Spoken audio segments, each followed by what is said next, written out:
Doctor Babasaheb Ambedkar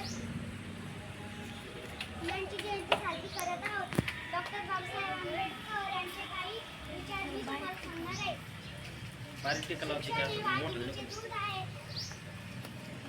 आणि तो पिल्याशिवाय राहणार नाही. हक्क